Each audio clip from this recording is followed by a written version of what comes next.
help me understand this. What does he mean by he didn't do it? I just accepted your plea of guilty to this charge, Mr. Harris. I'm now in the sentencing stage. I'm living paycheck to paycheck. Okay. I have 5 kids. I'm sorry, Mr. Harris. You just pled guilty to it. Because I'm being advised by my attorney. I asked last time I was here, I asked if I could talk. No one's letting me talk. This man is just days away from a jury trial after being accused of leaving the scene of a crash involving another vehicle. To help him avoid going to trial, the judge offers him a plea agreement. He accepts the offer, gives up his trial rights, and pleads guilty. But right in the middle of sentencing, he suddenly changes his entire version of events. What happens next turns into one of the biggest courtroom mistakes you'll ever see. Let's get into it. This case is set for a plea hearing today. It's actually set for a jury trial this coming Thursday of this week. Pending against Mr. Harris is a charge of failure to stop after a non-public road accident. Mr. Harris is present. He's accompanied by his attorney, Philip Peasley. Also present is Law Director John Lewis. I have for the court an estimate from West Penn Collision. The damage to this vehicle, which was a 2001 Chevy Blazer, $6,874. And the victim's name again is? Destiny Kreider. Thank you, Your Honor. We would express our appreciation on the record to counsel, who is not present, Attorney Brianna Allen, and myself for the court accommodating this plea hearing, hopefully to avoid jury trial scheduled for later this week. We have discussed at length with our client, Mr. Harris. He very much wishes to resolve this matter, Your Honor, along the lines of the stated plea offer, although he is aware that this court does not have to follow such plea agreement. We have communicated the offer. I've communicated the offer to Mr. Harris. He's aware of his rights regarding trial, which hopefully will not be necessary. Thank you.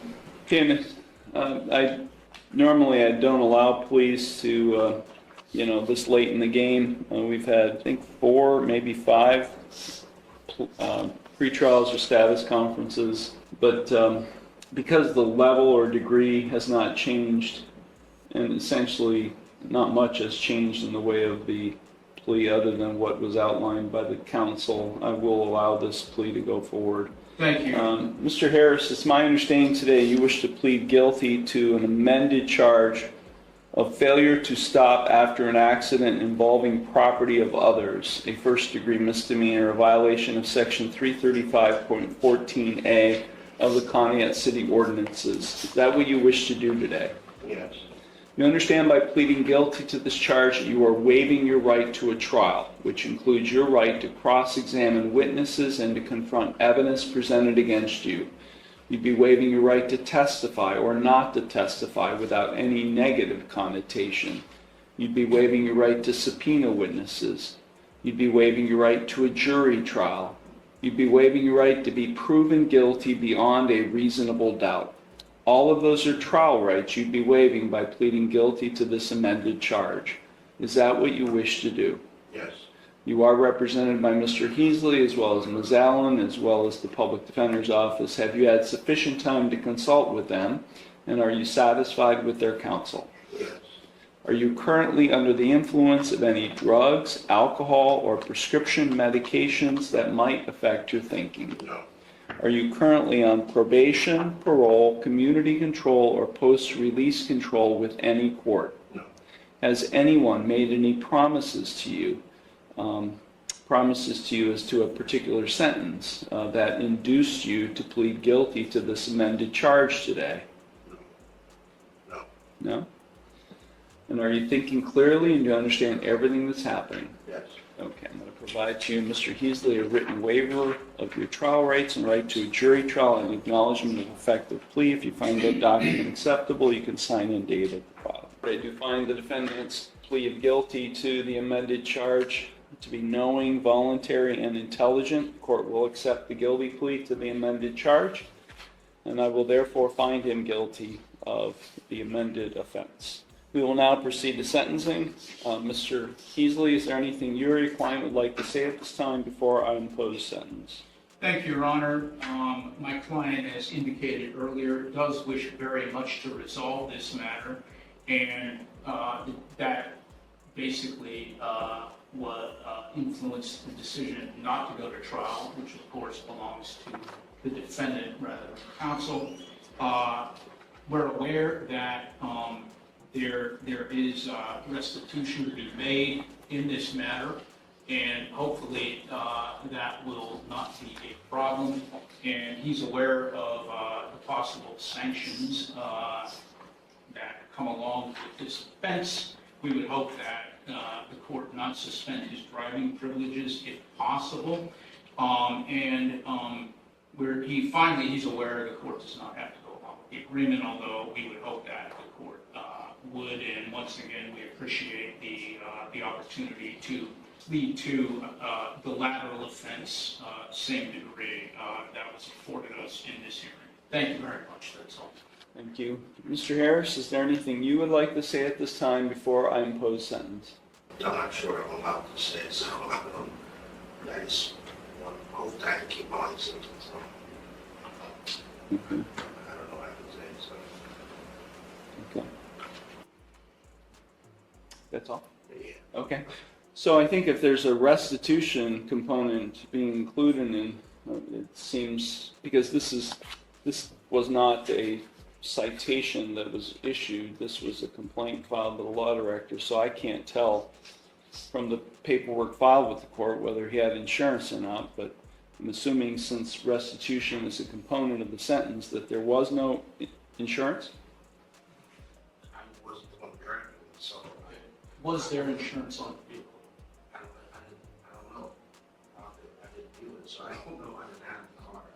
What possession of it. Help me understand this. What does he mean by he didn't do it? This has to be one of the biggest courtroom blunders I've seen on this channel. Seriously, opportunities like this don't come around twice. The judge even made it clear that this was a one-time exception designed to keep the case from going to trial.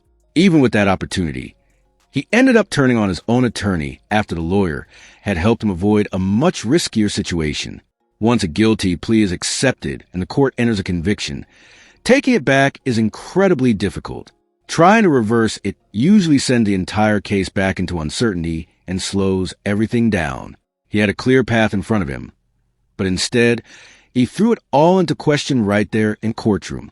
Now, his claim that someone else was actually driving could be true, but making that argument only after pleading guilty is about the worst possible timing.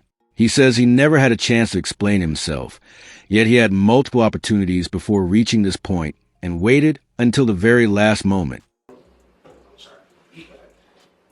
We were prepared, Your Honor, although he does wish to resolve this matter according to the offer which was just recently extended to us with trial on this matter. But he has waived his rights to... I understand. Just tell me what happened. I understand. Just tell me what happened. I'd like to know what he's claiming happened. Another individual, Your Honor, was operating the vehicle at the time of the accident, not Mr. Harris. But he does wish to resolve the matter in lieu of trial. I just accepted your plea of guilty to this charge, Mr. Harris.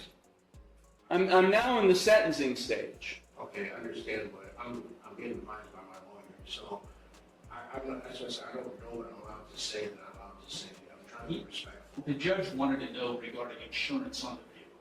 Cadillac has I get that. And I didn't have insurance on that vehicle. Whose vehicle was it? Okay, so the vehicle was in my name that I let my brother have that vehicle and try to help him out. It's your vehicle. It was in my name, it was his vehicle, he purchased it, he bought it. Was the title transferred? No, he did not transfer the title.